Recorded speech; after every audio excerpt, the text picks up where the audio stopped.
ಅವರು ಬ್ಯಾಡಪ್ಪ, ನಮಗೇನು ಅವಶ್ಯಕತೆ ಇಲ್ಲ, ಎಲ್ಲ ಐತಿ, ಆನಂದ ಐತಿ, ಬರ್ರಿ ಸೇವಾ ಮಾಡ್ರಿ ಸಾಕು. ಅವ್ರು ಎಂದೂ ಯಾರನ್ನೂ ಬೇಡಿಲ್ಲ.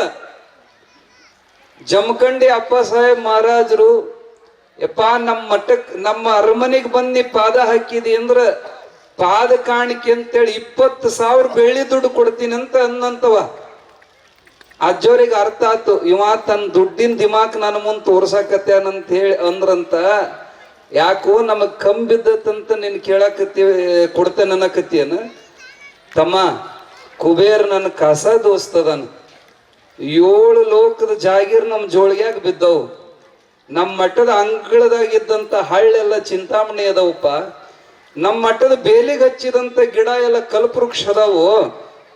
ನೀನ್ ದುಡ್ಡು ತಗೊಂಡೋಗಲ್ಲಿ ಹಾದ್ಯಾಗ ಚಲ್ ಅಂದ್ರು ಅವ್ರು. ಅಂದ್ರೆ ಅವ್ರ ಮುಂದೆ ತಮ್ಮ ದುಡ್ಡಿನ ದಿಮಾಕ್ ತೋರಿಸಬಾರದು ಅನ್ನೋದು ಅವನಿಗೆ ಗೊತ್ತಾಗ್ಲಿಲ್ಲ. ತೋರ್ಸಾಕ್ ಹೋದ ಅಜ್ಜ ಅಂದ ಕೂಡಲೇ ಅವನ ಮನಸ್ಸು ನೋವಾತ. ಅದು ಅರ್ಥ ತಕ್ಕಲಕೋಟಿ ಶರಣರಿಗೆ ರಾಜನ ಮನಸ್ಸು ನೋವಾತ್ ಅಂತೇಳಿ ಸೈಡಿಗೆ ಕರ್ಕೊಂಡು ಹೋಗಿ ಕಿವ್ಯಾಗ ಹೇಳಿದ್ರಂತ ತಕ್ಕಲಕೋಟಿ ಶರಣರು, ಯಪ್ಪ ಬೇಜಾರ್ ಮಾಡ್ಕೋಬೇಡ, ಅಜ್ಜ ಬೈದಿಲ್ಲ, ಹಾದ್ಯಾಗ ಚೆಲ್ಲ ಅಂದ್ರೆ ಅರ್ಥ ಆತ್ ಆಗ್ಲಿಲ್ಲ ನಿನಗ. ತೇರ್ ಎಳಿಯೋ ಹಾದಿ ಬಾದಾಗೈತಿ, ತಗ್ಗ ಗುಂಡಿ ಬಿದ್ದಾವ, ಹಾದ್ಯಾಗ ಚೆಲ್ಲಂದ್ರ ಅದೇ 20,000 ದುಡ್ಡು ಖರ್ಚು ಮಾಡಿ ತೇರ್ ಎಳಿಯೋದು ದಾರಿ ಮಾಡಿಸೋ, ನಿನಗೆ ಕಲ್ಯಾಣಕ್ಕತಿ ಅಂದ್ರು. ಅವ ಜಮಖಂಡಿ ಮಹಾರಾಜಗ ಮಕ್ಕಳು ಇದ್ದಿದ್ದಿಲ್ಲ. ಅವ ಏನ್ ಹಾದಿ ಮಾಡಿಸಿದ, ವರ್ಷ ತುಂಬೋದ್ರೊಳಗೆ ಸಂತಾನ ಆತು ಸಿದ್ಧಾರ್ಢ ಆಶೀರ್ವಾದದಿಂದ. ಅವರೇ ಶಂಕರ್ರಾವ್ ಪಟವರ್ಧನ್ ಮಹಾರಾಜ್, ಅಜ್ಜನ ಆಶೀರ್ವಾದದಿಂದ ಹುಟ್ಟಿ ಬಂದವರು. ಯಾಕೆ ಈ ಪ್ರಸಂಗ ಹೇಳಿದ್ವಿ ಅಂದ್ರ, ಸಮಯ ಅರಿತು ಸೇವಾ ಮಾಡುವಂಥದ್ದು. 31 ಸಂಸ್ಥಾನದ ರಾಜರೆಲ್ಲರೂ ಕೂಡಿ ಒಂದು ಅರಮನೆ ಗತೆ ಎಲ್ಲರಿಗೂ ದರ್ಶನ ಆಗಬೇಕು. ಅದಕ್ಕೆ ಬಾಗಲಿರಬಾರದು, ಎಲ್ಲ ಜಾತಿಯವರಿಗೂ ಎಂಟ್ರೆನ್ಸ್ ಇರಬೇಕು. ನೋಡಕ್ ಅರಮನೆ ಕಣ್ಣಂಗ್ ಕಾಣಬೇಕು. ಅಂತದ್ದು ಒಂದು ಮಂಟಪ ನಮ್ಮ ಅಜ್ಜಗ ನಾವು ಮಾಡಿ ಕೊಡ್ಬೇಕಂತ ರಾಜ ಮಹಾರಾಜರೆಲ್ಲರೂ ಕೂಡಿ ಕೈಲಾಸ ಮಂಟಪ ಕಟ್ಟಿಕೊಟ್ರು ಹುಬ್ಬಳ್ಳಿ ಒಳಗ. ಇವತ್ತಿಗೂ ಅದು ಶಿವಯೋಗ ಮಂಟಪ. ಅದು ಅಲ್ಲಿ ಹೋಗಿ ನಿಂತು ಬಿಟ್ರ ಎಷ್ಟು ಗದ್ಲಿದ್ರು ಮನಸ್ಸು ಶಾಂತ ಆಗ್ತೈತಿ, ವೃತ್ತಿ ಚಂಚಲತೆ ಹೋಗಿ ಬಿಡ್ತೈತಿ. ಅಂತ ಶಕ್ತಿ ಕೈಲಾಸ ಮಂಟಪಕ್ಕೈತಿ. ಅಂತದ್ದೇ ಒಂದು ಕೈಲಾಸ ಮಂಟಪ ಇಲ್ಲಿ ರಚನೆ ಆಗಬೇಕು ಅಂತ ನಿನ್ನ ಸಹಜ ಒಂದು ಮಾತು ಹೇಳೋದ್ರೊಳಗನೆ ಅನೇಕ ಜನ ಅಲೆ ಘೋಷಣೆ ಮಾಡಿದ್ರು, ಅನೇಕ ರೀತಿಯಿಂದ ಕಾಣಿಕೆ ಕೊಡ್ತಾ ಇದ್ದಾರೆ. ಎಷ್ಟಾಗೈತಪ್ಪ ಟೋಟಲ್ ಈಗ ಲೆಕ್ಕ ಮಾಡಿಲ್ಲ ನೀನು. ಆಗ್ಲಿ, ಅನೇಕ ಜನ ತಮ್ಮ ಶಕ್ತಿಯಾನುಸಾರ ಕಾಣಿಕೆ ಕೊಡ್ತಾ ಇದಾರ. ಇದು ಕಾರ್ಯಕ್ರಮ ಮುಗಿದ ಕೂಡಲೇ ಫೌಂಡೇಶನ್ ಹಾಕೇ ಬಿಡೋನು, ನೋಡೋಣ. ಆದ್ರ ವರ್ಷದಾಗಲಿ ಮತ್ತೆ ಇನ್ನೂ 10 ವರ್ಷದಾಗಲಿ ಒಟ್ಟು ಚಾಲೂ ಮಾಡೇ ಬಿಡೋದು, ಇದೇ ಜಾಗದಾಗ ಹಾಕೇ ಬಿಡೋದು. ನೋಡ್ರಿ, ಬಾಳು ಕಡಟ್ಟಿ ಮಠದಾಗ ಸೇವಾ ಮಾಡುವಂತ ಹುಡುಗ. ಅವ್ರೇನು ದೊಡ್ಡ ಸ್ಥಿತಿವಂತರಲ್ಲ, ಆದ್ರ ನಮ್ಮ ಮಠದ ಆಸ್ತಿನೇ ಇಂಥ ಭಕ್ತರು. ಬಾಳು ಕಡಟ್ಟಿ 10,000 ನಂದು ಒಂದು ಇರ್ಲಿ ಅಜ್ಜ ಅಂತ ಇಲ್ಲಿ ಸೇವಾ ಮಾಡೋದ್ರ ಜೊತೆಗೆ ಇಲ್ಲಿ ಕಾಣಿಕೆ ಕೊಡುವಂತ ಅನೇಕ 11,000 ರೂಪಾಯಿ.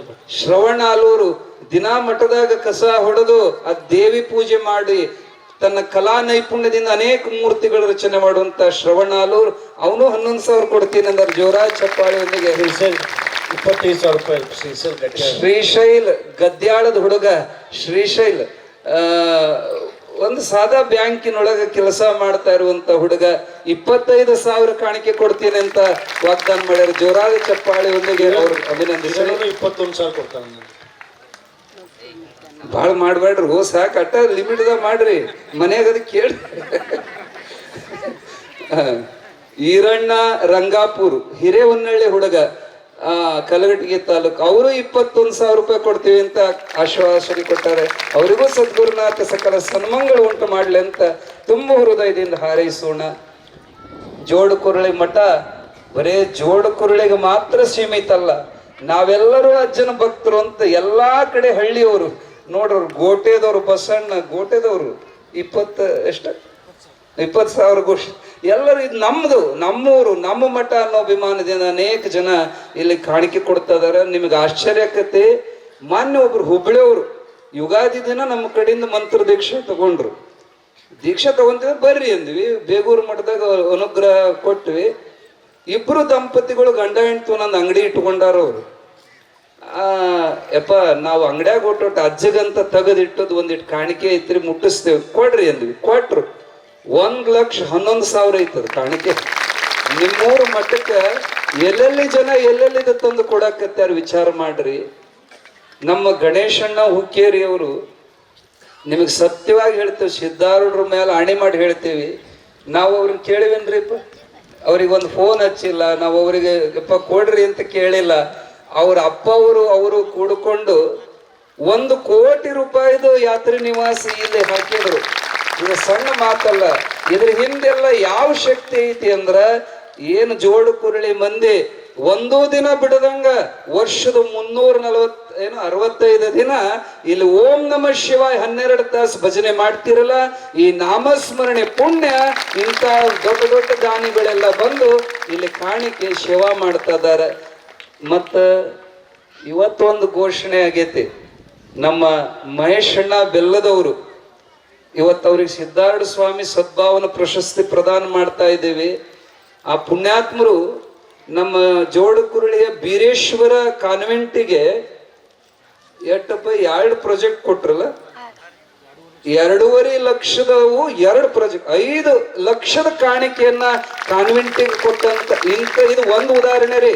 ಇಂಥ ನೂರಾರು ಹಿಂದುಳಿದ ಶಾಲೆಗಳಿಗೆ 10-20 ಲಕ್ಷ ಗಟ್ಟಲೆ ಕಾಣಿಕೆ ಕೊಡುವಂತ ಮಹೇಶಣ್ಣ ಬೆಲ್ಲದವರು, ಅವರು ಮೊದಲು ಬಂದಿದ್ದು ಅವ್ರ ಕಾನ್ವೆಂಟಿಗೆ ಕರೆಸಿದಾಗ ಇಲ್ಲಿ ಪ್ರಸಾದ ವ್ಯವಸ್ಥೆ ಮಾಡಿದ್ವಿ.